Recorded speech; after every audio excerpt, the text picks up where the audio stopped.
One evening, I was sitting at our table looking over my daughter Katie's medical forms. Katie was getting ready to start kindergarten, so the pediatrician gave her a full physical while my wife left her school forms laying out on the table. I glanced at it lazily and saw the letter that ended my marriage. In the column blood type, it was written A. I froze for about 10 seconds, a minute. I have no idea. I then went to the cabinet and pulled out 2 sheets of paper from our medical records. Everything was exactly as I remembered. Last summer, my wife and I donated blood to the Red Cross, which gave each of us a receipt indicating our blood type. Here it is, on 2 sheets of paper. Mine is B, hers is O. So there was no way Katie could be my daughter. If my wife was her mother, and I saw Marie give birth to her, then someone with a type A had to be the father. The children were already asleep. Marie was upstairs watching TV. I took a beer out of the refrigerator and sat in the backyard thinking, how did my marriage go? I'd say, okay, pretty typical. Both good and bad, depends on what day you ask. When we were dating and in the early months of our marriage, Marie and I were passionately in love. We made love all the time, sometimes madly. And even outside of bed, we constantly touched each other, holding hands, walking hand in hand, stroking each other's neck or back as we passed by. Of course, after some time, it faded away. Doesn't that happen in every marriage? But now, with proof of her infidelity hitting me right between the eyes, everything I had ever thought about our marriage was on the rocks. I sat and thought, what changed, gradually or suddenly? It seemed like both.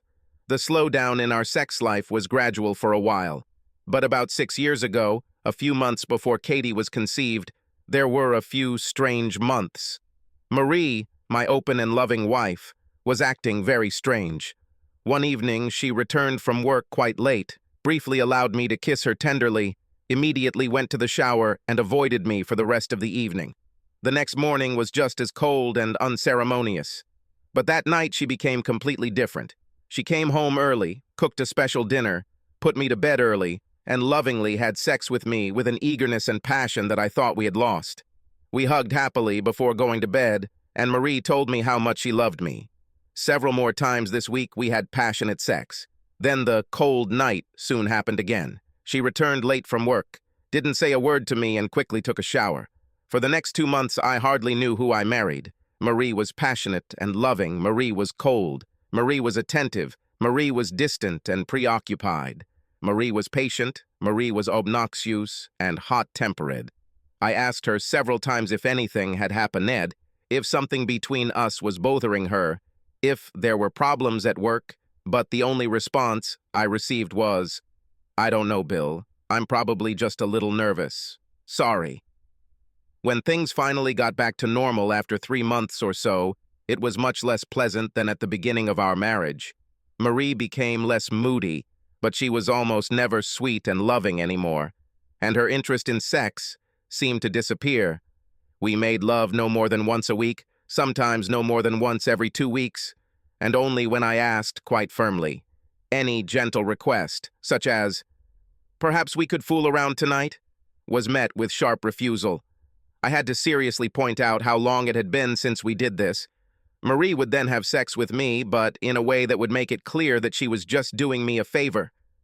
Do all marriages follow such a sad pattern? It was the only marriage I knew well, so I couldn't tell. Of course, I wondered what was going on, and my thoughts included the possibility of an affair. But soon after, Marie became pregnant, and our shared excitement about the future baby and the joy of having our wonderful Katie crowded out most of my worries about our marriage. After Katie was born, Marie and I were constantly tired, so her lack of interest in sex was easier to understand, although I still wasn't happy about it. And when Katie turned 3, Marie became pregnant again, and we had Brian just after Katie's 4th birthday. So Bill and Marie, lovers and spouses, became Bill and Marie, parents of 2 wonderful, exhausting children. We both adored our children, and although I now realize that I was deeply unhappy with the state of our marriage and our virtual lack of sex life, I didn't realize it at the time. And if so, then I just decided that all couples with small children go through this. Now, armed with the shocking knowledge that my daughter was not mine, the events of 6 years ago did not seem so mysterious. Marie must have started an affair around then. This explained the cold and the sudden rush to the shower. The passionate sex and warm affection in the days that followed could be chalked up to guilt, or even, if I was being merciful, to a determination to keep her marriage happy by continuing the affair. As I sat in the yard, watching the darkness fall and the stars grow brighter, my inner shock gave way to growing anger. My loving wife not only cuckolded me, but also gave me someone else's child to raise. And maybe not just one. Maybe Brian wasn't mine either. If at that moment I was only thinking about punishing Marie, I would have burst into the house, shown her blood-type evidence, forced her to confess and thrown the lying bitch out onto the street. But it was difficult. I adored my children, whether they were biologically mine or not. If we divorce, Mary will most likely get sole custody once. It turns out they're not mine. I sat and thought. I asked the question, what do I want? And the answers were surprisingly clear.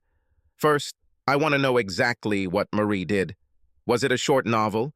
Doesn't she even know that Katie isn't my child? Or does she know everything and has been sleeping with some guy behind my back for many years? And secondly, I want to raise my children as my own and never let them know that I am not their father. Once I knew what my goals were, planning how to get there seemed surprisingly easy. I returned to the house and found cotton swabs.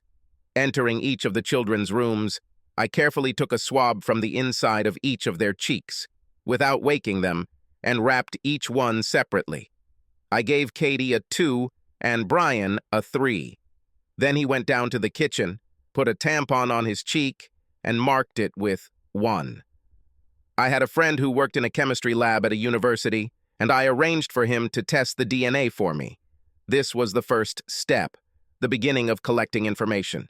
When I received my first response, I knew what I would do next. A week later, my friend called me. He didn't know whose samples they were. I told him that I had met people with the same last name, and we were trying to figure out if we were distant relatives. "Hi, Bill," he said. "Your 2 and 3 are definitely relatives. They are brothers and sisters, but your 1 is not related to any of them. I guess these people aren't your cousins after all." I thanked him and hung up. So Katie and Brian were brother and sister, meaning they had the same parents. Marie had 2 children with this mysterious idiot. But did she know about this? Obviously, she knew she was sleeping with this guy, but did she know he was the father of our children? There was an easy way to find out. I went to the kitchen where Marie was washing the dishes. "Honey, I want to ask you something," I began. Without turning around, she told me to go ahead, and I continued. "A work colleague of mine has a biologist friend who is doing some DNA research, and he needs samples from people who are related. I told him that I would take swabs from you, from me, and from each of the children. Now I'll take care of each of the children before bed, and then you and I will take care of ours later, okay?" I watched Marie very carefully as I told my story. Halfway through, she tensed up and almost dropped the pan she was washing. Then she came to her senses and continued to wash herself. When I finished speaking, there was silence for a minute, and then she turned around and looked at me. "I'm not sure I like this idea, Bill. How do we know what this biologist is going to do with the samples, or whether our information will be kept confidential?" I started to disagree with her, but she literally flew at me. "No, I'm just not enthusiastic about this idea. Please tell your colleague that we do not want to participate." "Okay, honey," I said softly. In any case, it's okay. Her reaction told me everything I needed to know. My next step was to find out everything I could about her affair or love affairs. Who, where, and when. Maybe even why. I wasn't sure, but it was entirely possible that Marie had something hidden somewhere in her house that would give me a clue. But I need time to search everything thoroughly. That Saturday, we were planning to go to her parents' house to spend the afternoon there. A few minutes before we were supposed to leave, I went into the bedroom, called our home on my cell phone, then picked up the phone and pretended to be talking to my boss at work. Having finished, I approached Marie. Honey, I'm very sorry. There is a crisis at work, and today they absolutely need me, at least for 4 hours. Otherwise, the company will have serious problems. Damn it, Bill. My parents are looking forward to meeting their children. I know, I said soothingly. I'm really sorry. You go, just apologize. You and the kids will have a good time. I'll make myself some dinner and I'll see you in the evening. She accepted this change in plans without further objection and was soon sitting in the car with the children. Now I had several hours to systematically search the house. I decided that there was little point in looking in the house, in the places where I usually go, since Marie was unlikely to hide anything there. So I skipped the kitchen, bookshelves in the living room, etc. I also ignored my bedroom and bathroom parts, but thoroughly checked all of her closet parts and dresser drawers. All that surprised me was a pair of very sexy pieces of lingerie that I had never seen her wear. They were hidden far away in the back corner, under everyday things, so she didn't want me to know about them. Only the children's rooms and the attic remained. Deciding that children's rooms were less likely, I climbed into the attic. There were various old and long-forgotten pieces of furniture, a couple of lamps, and several boxes of books and things that predated our wedding. It was too much to check, so I took a closer look first. I noticed that one of the 3 boxes to the side looked less dusty than the others. Looking at them more closely, I saw that they had been lifted and moved more recently than the rest of the attic junk, which apparently had not been touched for years. So I devoted my attention to these 3 boxes and found everything I was looking for. These were all Marie's old things, mostly letters from friends and acquaintances from her college days. Also, I found a bunch of letters and souvenirs from myself, sweet greeting cards and things like that. Quite far down at the bottom of one of the boxes, apparently designed to be hidden by old papers, lay a thin stack of more recent notes and 2 videotapes. I pulled them out. The cassettes had no labels. The notes were from Harry, and they were brief but overtly erotic. I took the tapes and tapes downstairs to take a closer look. 20 minutes with a stack of notes told me almost everything I needed to know. Marie cheated on me with Harry, her boss at the office where she worked. The affair began, it seemed to me, about 3 months before Katie was conceived, just at the time when Marie was behaving so strangely and erratically at home. All the notes were from Harry to Marie, and they were rough and strong. There was no love in them, but there was a lot of lust. From the beginning, the relationship seemed almost dominant, submissive, with Harry bossing it around. Some notes told her how to dress for a certain occasion. In others, he described exactly how they would have sex the next time they worked late. A couple of notes congratulated her on the birth of their children and scornfully called me a poor fool who, without knowing it, was raising them for him. It was clear that he did not intend to report his children. I knew that he was happily married to a sweet woman named Caroline, and they had 3 children of their own. Apparently, Caroline was as unaware of his affair as I was. My jaw clenched as I read. It was clear that Harry was dominating Marie, but she agreed to it voluntarily. There was no hint of rape or blackmail. She seemed to enjoy playing this role for him and being told what to do. Moreover, it was obvious that they both knew who the father of Marie's 2 children was, and it seemed that both of them enjoyed the secret knowledge they had over me. From these notes, I could not learn anything about Marie, but now there was no longer any doubt that she had been fooling me for more than 6 years and deliberately giving birth to children from another man, pretending to be my loving wife. I had been full of anger for days, but these notes brought it to a boil. My plans for revenge on Marie would also include Harry. I thought for a moment, then took the tapes to the VCR and began to watch. Both were taped, showing Harry and Marie having sex. The earlier one, judging by Marie's haircut, was taken in a room I didn't recognize, possibly Harry's house. The more recent one was made in my own bedroom. I wonder when Marie had this opportunity, and it occurred to me that I had had several business trips over the past year, and perhaps she was leaving the children with her parents. Overall, the tone of the recordings confirmed Harry's sexual dominance over Marie and her passionate willingness to submit. The lighting wasn't that bright, although they were both clearly visible, but the sound was amazingly good and I could hear every word, every moan. On the first tape, from the very beginning of their affair, I heard Harry giving commands. First, he sat on the bed and ordered Marie to give him a sexy striptease, which she did with a smile. The sex was rough, not gentle or affectionate, and he spoke roughly to her. I was sad to see that Marie clearly liked what she was getting. The second tape had almost the same sex scenes, but some new interesting dialogue. They were lying on the bed. Marie asked Harry why he didn't mind me raising his children, and he replied, "Bill is a nice enough guy, and, as you say, he loves children. I have 3 of them, and I don't care anymore."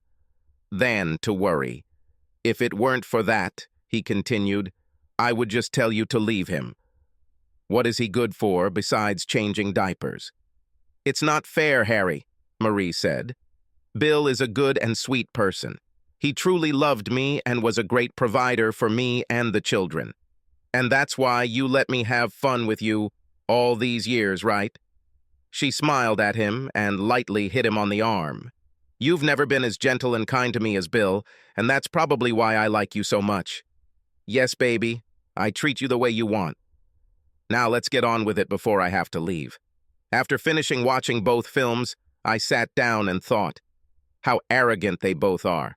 Not only to make these notes, but to be foolish enough to leave them and Harry's notes where I could find them. My revenge will be total, and it will be on both of them. I used a scanner to scan each note onto my hard drive.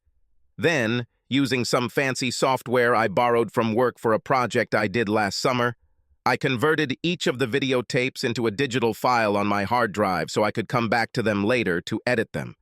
When I was done, I took the records and tapes to the trunk of my car, hiding them under the spare tire. Finally, I cleaned up the attic, carefully putting everything in its place so that Marie wouldn't know I was there. Over the next 2 weeks, I systematically made and carried out my plans. It was much easier for me than I expected to be completely false towards Marie, to act as if nothing unusual had happened. It occurred to me that she had been deceiving me for 6 years, so why should I have a hard time doing the same to her?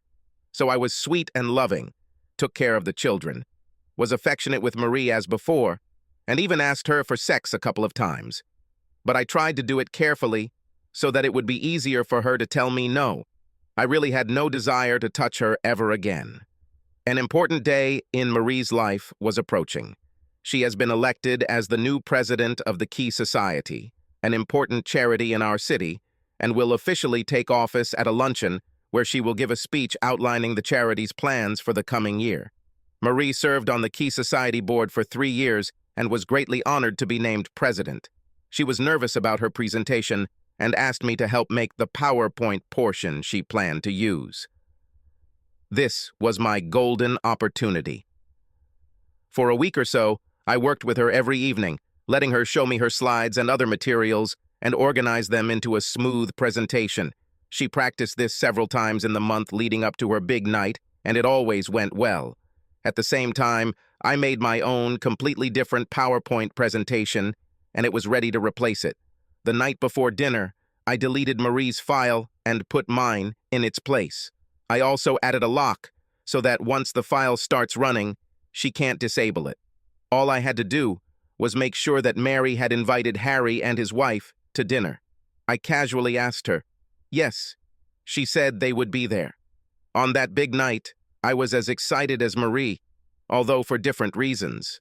We got there early, and Marie, elegantly dressed in a black evening dress, looked stunning. I helped her set up the laptop and did a couple of tests to make sure it would play. We all enjoyed a good dinner and some opening speeches. Marie was then warmly introduced by the outgoing president, and she walked to the podium, looking shy but proud as everyone applauded. She started talking and launched the PowerPoint file. At first, he behaved as she expected, showing photographs of the society's key charitable projects, and then pie charts of income and expenses. Then, as I had planned, he suddenly changed the subject. First, there was a series of still photographs, frames I selected from 2 videos, of a couple having sex in different positions. Some of the photographs were a little dark, but the general impression of 10 or 12 of them confirmed that they were Marie and Harry. Marie continued to talk about key social matters for a few minutes. Then, noticing the sudden murmur of the audience, she turned around and looked at the screen behind her. She gasped, and with a sharp movement of her hand, knocked over a glass of water onto the podium. For a moment, she stood motionless, in complete shock. Then a bright red blush quickly covered her entire face and neck, and she began frantically pressing buttons on her laptop, desperately hoping that the file would stop playing. By then, still photographs had given way to short video clips. "How are you going to stop Bill from finding out that I knocked you up? As long as I let him have sex from time to time, he won't suspect anything." And Harry said, "But not too much, baby, you belong to me." There was noise in the room. Laughter and hooting could be heard from all the tables. Marie stood there in complete shock and disbelief, too stunned at this point to even be embarrassed. At the next table, Caroline, Harry's wife, took a vase of flowers, smashed it over Harry's head, and left the room. Amidst laughter and shouting, people gradually filed out of the ballroom, looking back at Marie, gesturing to each other as they reenacted the amazing scene. Surprisingly soon, Marie and I were left alone. She stood, defeated and lost, on the podium. I sat at the table 10 feet away from her, smiling widely and looking up at her. Finally, she raised her eyes and looked at me with an expression of terrible sadness. "Bill, how could you do this to me? I thought you loved me." Under the circumstances, I found her question funny. I burst out laughing and walked out the door, still laughing. No, of course not. It wasn't like that at all. It was a good fantasy, but it couldn't happen. The whole town will know that Harry is the father of my children, and I will lose them in the divorce. And besides, they will hate to be known as Marie's bastards. No, I should have been more subtle. And I did it. First, I visited a divorce attorney I knew several times and worked with him to prepare some documents for when I needed them. I then created the exact PowerPoint file I had just described, but I didn't wait until Marie's dinner night to reproduce it. Instead, I set it up and cooked it for Marie one night, 4 weeks before dinner. In the evening, when the children went to bed, I called Marie. "Honey, I want you to come and look at the draft of the PowerPoint file I made for your speech next month." "Can't it wait, Bill?" she asked angrily. "Today I'm dead tired." "No, honey," I said firmly. "I need to see what changes are required so that I have time to make them. Please remember that I do all this for you in my free time." This brought her into the office where I sat her down in front of the computer. "Just press the letter A when you're ready, and the file will run on its own," I said, smiling to myself. I watched her carefully. Everything went well at first, and she practiced her remarks on the first few key slides of the society. Then she gasped and her face paled as she saw still images of her and Harry having sex.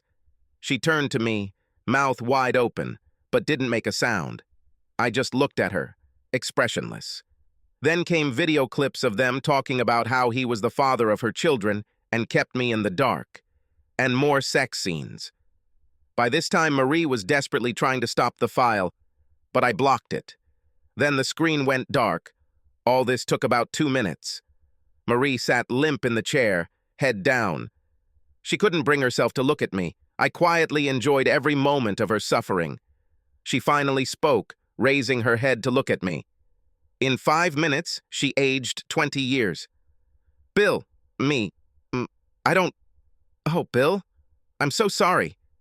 She started crying. "I'm really sorry. Can you ever forgive me?" "Forgive you?"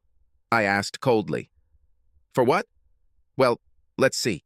Because you had an affair with Harry Dorner, which seems to have been going on for the last 6 years that we've been married, for bearing him 2 children and letting me think they were mine, for laughing at me and speaking contemptuously about me behind my back, for refusing me sex at Harry's insistence. Do you want me to forgive you for this?"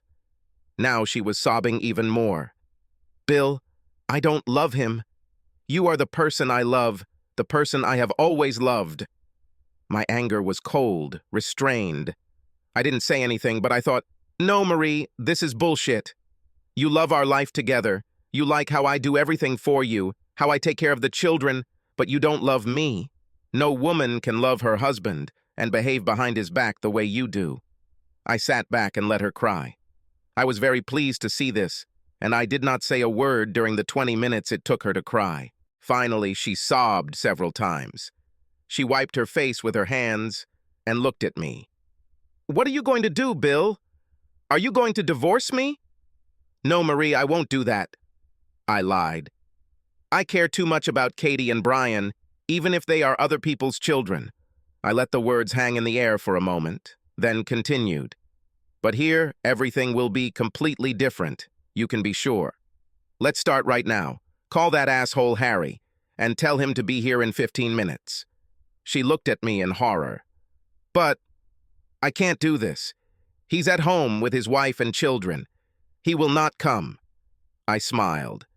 "Say whatever you need, but call him here. You can tell him from me that if he does not appear here in 15 minutes, then tomorrow his marriage will be dissolved." She looked at me, perhaps afraid of the coldness on my face. Then, without saying another word, she went to the kitchen and called her lover. When Harry appeared, he gave me the soft, insincere smile I was expecting. Marie must have told him what had happened, and he looked worried and worried. "Come into the office and sit down, Harry. And you too, Marie. We need to talk about something." As soon as we sat down, I started, "Okay, Harry, here's the thing. You've been having fun with Marie for a very long time and making me look like a fool. It's over now. Everything has changed, and it's time for you to pay for it." He started to answer, but I cut him off. "Sit, watch, and listen." I scrolled through the PowerPoint file and was delighted to see him gasp in horror at what it contained.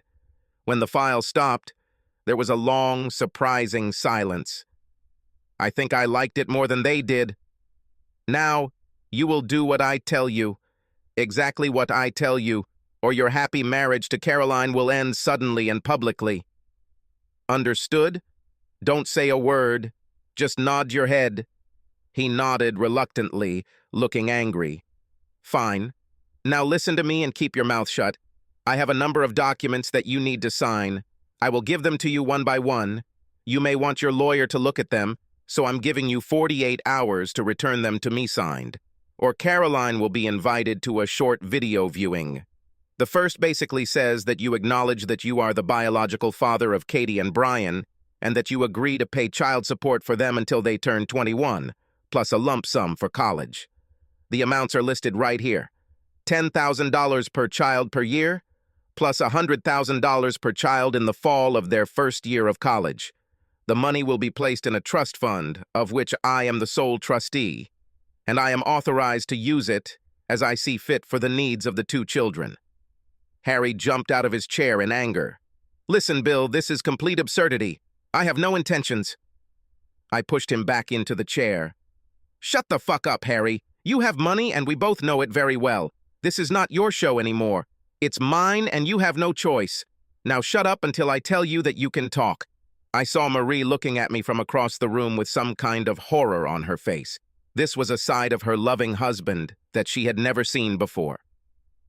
"The second document gives me your permission to adopt 2 children. You and Marie will have to sign it. I will ask her to do this after you return it to me. This is the third statement in which you forever renounce your parental rights to Katie and Brian, and swear never to disclose to anyone that you are their biological father. And lastly, this is a personal admission that you sexually harassed my wife in the workplace, forcing her to have an affair with you." "What?" Harry jumped up again. "This is a complete lie. She wanted it as much as I did." "Sit down, Harry," I said gloomily. "Maybe so, but Marie will still sign a sexual harassment complaint against you. This is one of my conditions not to divorce her. Is that clear, Marie?" I asked, turning to her. Mary looked from me to Harry with a frightened look. She didn't answer. "Let me explain," I told them both. "I'm not going to do anything with any of these documents. But this is my insurance, Harry, in case you ever think about abandoning your financial obligations to your 2 children. Your 2 children. or in case it suddenly occurs to you that you wish someone else knew who their biological father is. I handed Marie the sexual harassment complaint my lawyer had written. Sign it, Marie. Still looking scared, she silently took the pen from my hand and signed the complaint at the bottom. Now, Harry, we are almost done with your part of today's meeting. I expect these signed documents to be back in my hands within 48 hours. You can bring them here to the house. And if you ever get some dark, crazy idea, like killing me, I assure you that several copies of your incriminating notes and love notes to Marie are in a safe place, and several people have been instructed to make sure they would come to light if anything happened to me. Have questions? I concluded, looking at him contemptuously. Taking Marie by the hand, I led her back into the office and sat her down. I had never seen her like this before. She was trembling with horror. It's okay, Marie. I will never hit you. You don't need to be afraid. God, Bill, what's gotten into you? How could you do this to Harry? I looked at her with some surprise. You really don't understand, Marie. Don't you understand that what he did to you, what he did to me, is wicked and wrong? She blushed. Yes, of course. It's simple. Well, you're so angry it's like you've gone crazy. I had nothing to answer, so I was silent for a minute. Marie, I told you I won't divorce you, but our marriage sure as hell won't last the same way. From now on, everything will be completely different. Do you understand me? Of coursey, Bill. I will do anything to make up for what I have. What did I do to you? She looked at me pleadingly. Okay, I said. Let's start with a couple of conditions. You will find a new job within 2 weeks. I will no longer allow you to see Harry every day at work. I hope this should be obvious, but you will never have any personal contact with Harry again. No touching, no kissing, no sex, no phone calls, no emails, nothing. Next, if our marriage continues, it will be on a completely different basis. I no longer want to put up with your bad mood, your coldness, and indifference. I expect you to be a fun, kind, and loving wife. Every day, by your behavior, you will show that you love me and are grateful for marrying me. And all this wild, unbridled sexuality you shared only with Harry, I expect you to share it with me now.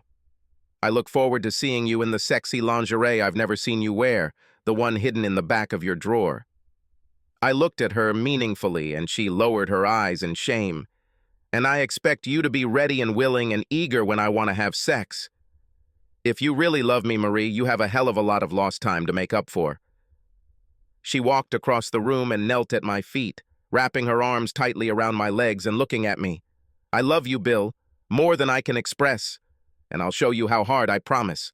I looked at her pale face, stained with tears, at her frightened eyes. Somewhere inside me there were remnants of the love and devotion that I felt for this woman with whom I shared so much, but they were overshadowed, reduced to insignificance by my anger at her selfishness and hypocrisy. She deserved everything she was going to get. I pretended to soften a little. Listen, Marie, I said more softly. In 4 weeks, your big social dinner will take place. Let's use these weeks to start over, to make something new, maybe even better, out of our marriage. If all goes well, then dinner will be our chance to celebrate the success of our new endeavor. What do you say? She nodded at me, tightening her grip on my legs. Yes, Bill, thank you. Thanks for giving me a chance, and I will be what you want me to be. I pulled her towards me, and she cried and kissed my lips and face again and again. Now give me 10 minutes to clean myself up a little, and then I'll start making amends, she said, standing up and smiling. She left the room, and I sat back in my chair, grinning to myself. Watching Marie twist herself into a pretzel trying to please me for the next 4 weeks is going to be a lot of fun. I was a little surprised that she didn't notice what I didn't do. I didn't ask her anything about the affair, how it started, etc. The whole evening must have been such a shock to her that she didn't have time to think about it. But of course I didn't ask because I simply didn't care. I was done with Marie. She just didn't know it yet. When I entered the bedroom a few minutes later, the bed had been made, the lights were dimmed. and Marie was lying on her side in an incredibly revealing red nightgown. She washed her face, combed her hair, and fixed her makeup. She looked amazing, as beautiful as ever. She also looked very nervous, and I noticed that there was a bottle of lube on the nightstand. "Where are you?" she said in a sexy voice, but with a slight tremble in her voice. "Come to me." She extended her arms towards me, and I quickly took off my clothes and hugged her. We started kissing. Her body was hot, and she wriggled like a snake. Whether it was pure play, I enjoyed it. I found myself quite capable of putting aside the rage and disgust I felt towards Marie and immersing myself in pleasure with her. She had a beautiful body, and her impatience was exciting, especially after so many years of indifference. I rolled onto my back and let her take the lead, which she seemed happy to do. When she was done, she turned off the light and snuggled up to me under the blanket. She gently kissed my neck and said, "Sleep well." As I fell into a contented sleep, I looked forward to receiving the same attention over the next 4 weeks. I really enjoyed the following weeks as Marie put all her energy into rebuilding our marriage. The next morning she woke me up with a cheerful smile and a loving kiss, asking if I would like some below-the-belt pleasure before scrambled eggs and bacon. I enjoyed breakfast, watching with interest as Marie did more than her usual job of preparing the children for their days. That evening I came home to eat an unusual meal that Marie had found a recipe for in a cookbook and decided to try to cook. Katie and Brian, who demanded hot dogs and macaroni and cheese, didn't like it, but I did. And Marie took the initiative to make sure the kids bathed and went to bed on time so the two of us could enjoy our evening.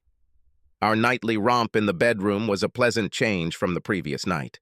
Marie had another sexy nightie, and we enjoyed leisurely sex. Her enthusiasm, affection, and energy were exactly the same. Despite my secret feelings, I couldn't help but notice that we acted like two happy newlyweds.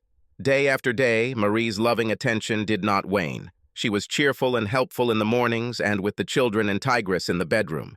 There are some sexy new lingerie items out there, and they're getting full approval. Several new positions were explored, and some of them were great. In every way, my life became like a happy fantasy.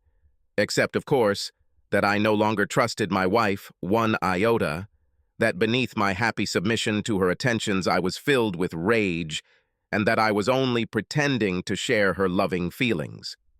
The papers Harry signed were in my mailbox within 48 hours, as I requested. I quickly got Marie to sign the adoption consent and took it to my lawyer. That same week, he arranged a private hearing before a judge, and 10 days later, the legal adoption was finalized. Then my lawyer took care of the divorce papers. One morning at work, I received a surprise visit from Denise Reynolds, a colleague with whom I share projects from time to time. At 28, she was 5 years younger than me, and it was a real knockout. I knew she was divorced, and from time to time, her remarks to me as I walked through the office seemed a little flirtatious, but I never thought much about her, other than that she was almost at the top of my list of women I sleep with in your fantasies. I expected Denise's visit to be work-related, but it wasn't. "Bill," she said, "what has changed in you lately?" "What, have you been training? You seem, I don't know, younger or in better shape or something." "Thank you for the compliment, Denise," I said with a smile. Then thinking, "What the hell?" I rushed on. "Actually, something completely different, but I can't talk about it here. Maybe we can have lunch together today."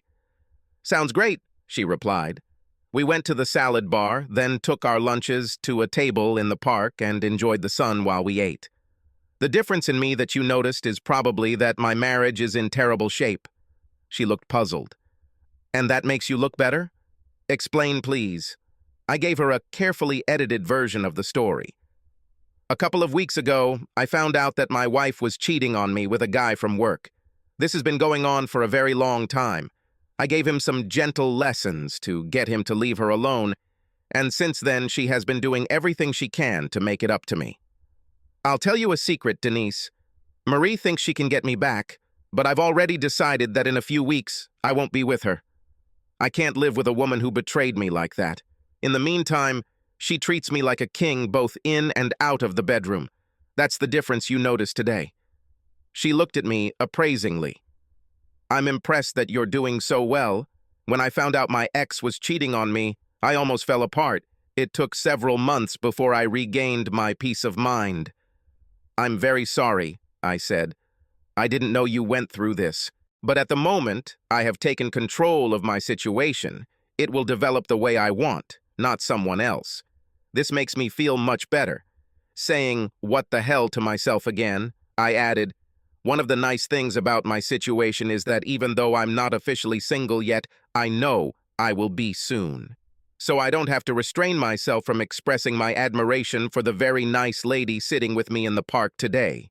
And I looked at her smiling. She blushed slightly and looked away, then looked back at me. Lord Bill, you managed to put me in an awkward position. I didn't think it was so simple.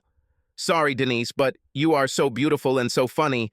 I've been attracted to you since we met. It's just that, until now, it was forbidden to talk about it. Any chance you'll have dinner with me on Saturday? I know a nice little Italian place overlooking the river. She looked at me very seriously. Bill, I like you too, and it was always easy with you. Can I trust you? Is your marriage really over? Or is this just some bullshit to get into my pants? Forgive me, but I've seen this scene before. Denise, I have always been frank with you, and as you know, I have never pestered you before. I'm breaking up with Marie in about 2 weeks and will be filing for divorce that same day. There is no turning back, but I understand if you want to push me away, I'll just be a little disappointed. She smiled. No, Bill, now that you've made me an offer, I'm ready to accept it before you change your mind. She looked at me intently, and I hesitated a little, leaned forward, and we kissed, lightly and tenderly. It wasn't a hot, sexy kiss, but it felt like a wonderful promise. When it was over, I smiled at her like a happy child. When I told my wife I had a date on Saturday night, it certainly brought out the bastard in me. I made it clear that I would be going out with another woman and that I expected her to stay home with the kids. Bill? Marie was shocked and seemed ready to cry. But I tried so hard. Think of something to save our marriage. How can you see someone else? It's very simple, Marie. Not only did you see someone else, but you also had sex with him behind my back for 6 years. You've been amazing lately, and I'm feeling a lot better, but that doesn't mean you deserve my complete devotion. It seems pretty obvious that I'm going to have fun with someone else for quite some time before we're even. She started to cry a little. Will you sleep with her? No, but I can. And this is exactly what you have to come to terms with. If this makes you feel terrible, well, this will help you understand how you made me feel. And with that, I ended the conversation by leaving the room. My first dates with Denise were delightful, but cautious. We took our time. Both of us probably felt that we were experiencing something more than just sexual attraction to each other. We chatted and laughed, complained about our coworkers, told stories about growing up, and just got to know each other. It was convenient and easy. It even sometimes reminded me of my first days with Marie. The thought saddened me, but I pushed it away. After our third dinner, as I opened Denise's car door outside her apartment, she quietly asked, "Do you want to come in?" We both knew what it meant, and I was instantly horny. When we walked inside, she was immediately in my arms, and we were kissing and hugging like two teenagers. She pulled away from me a little and said seriously, "I really want this, Bill, but I'm very nervous. It's been a long time. Please, be gentle with me and take your time." "Of course," I said with a smile, gently picking her up. "Which way is your bedroom?" Sex with Denise was amazing, but completely different from what I had with Marie lately. She was a little shy. At first, she was quite passive, allowing me to stroke and caress her breasts and body. But she was so gorgeous that I enjoyed every part of her. Our first sex was relaxed, soft, gentle. It was infinitely more loving than the sporty sex I had with Marie. It was actually like two people who care about each other making each other happy. When we finished, Denise kissed me several times and asked if I could stay the night. I happily agreed and we fell asleep in each other's arms. The next morning, she was a little embarrassed again, and we did not make love, but said goodbye with sincere tenderness and kissed tenderly several times. There were only a few days left until my big wedding night with Marie. I did not reveal my plans to Denise, but I told her that I would be officially divorced very soon and would be on my way to getting a divorce. When I walked through the door around 9:30 that Saturday morning, Marie was quietly crying at the kitchen table. It was obvious how I had spent the previous night. Pretending to sympathize with her more than I felt, I hugged her tenderly. "I'm sorry, Marie. I know how you feel, believe me. God, Bill, this is just terrible. The very thought of you in another woman's bed tears me apart. I've been so selfish all these years. How could I not think about you and how my novel would make you feel?" She looked at me and said, "Thank you. Thank you for giving me another chance." Marie's great night, like mine, was quickly approaching. To some extent, I almost regretted it. The last 4 weeks with Marie, including very qualitative sex, were a lot of fun, and I will miss them. But the thing was, nothing she did even began to cool my resentment and anger. Her complete betrayal went far beyond what she could do to make amends. When I looked into my heart, there was only a tiny thimble of love for her and only a tiny drop of sympathy for what was about to happen to her. While working with her on a PowerPoint presentation for her speech, I also secretly prepared my own version. Not exactly the one she saw, as I needed to hide Harry's identity and the fact that he was the children's father. But the general approach was the same. First, a series of photographs, and then some wonderful videos. I set up the laptop so that Marie's presentation would play every time she used it. But by pressing a key combination, including A, of course, I could lock her presentation and replace it with my own special file. Both in the days leading up to the dinner and that evening, Marie fearfully asked me if I had deleted that horrible file that had played for her 4 weeks ago. Each time, with a loving smile, I would reassure her that it was gone, and I would go to the laptop and show her that her presentation was there and would play with the click of a button. The last few days at home have been especially sweet. Marie was beginning to feel more confident that she was winning me over again, and her loving attention seemed calmer and somehow less desperate.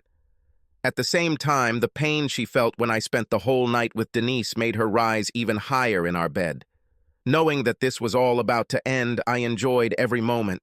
When the big night arrived, we were there early, me in a rented tuxedo, Marie looking glamorous in a black evening dress with spaghetti straps that showed off her neck and shoulders. We ran her PowerPoint presentation through twice, so she was confident everything was fine. As she leaned over to place her purse under the podium, I quickly entered the key combination ending in A. Everything was in place, and everything went exactly as I expected.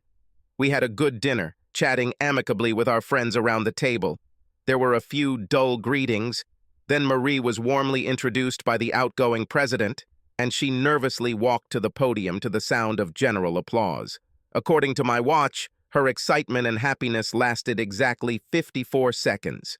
That's how much time passed between the start of the PowerPoint file and the moment her audience started seeing still photos of her cheating. Marie did not freeze or knock over the glass of water, but she turned and stared at me with horror and disbelief in her eyes before desperately trying to stop the file from playing. Of course, she failed. When the video clip started and their sound filled the room, she just stood there, slouched, beet red, looking at the floor. And she did not make the slightest movement when the surprise of the audience gave way to indignation mixed with laughter, and did not react in any way to obscene cries sent to her by someone from the retreating crowd. A few minutes later, we were alone. I sat quietly looking at her from my place at the table. Finally, she spoke. A question from my fantasy. "Bill, how could you do this to me? I thought you loved me."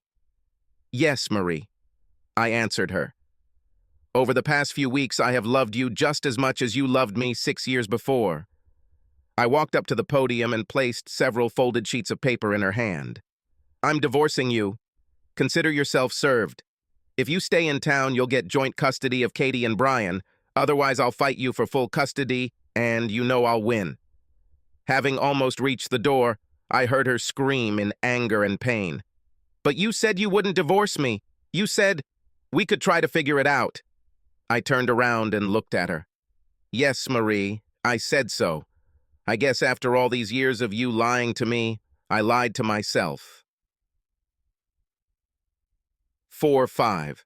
Subscribe to our channel so that your second chaff doesn't cheat on you, and go ahead and listen to the next story, because this story is nothing compared to the next one. If you're under 18, don't even think about listening to the next one.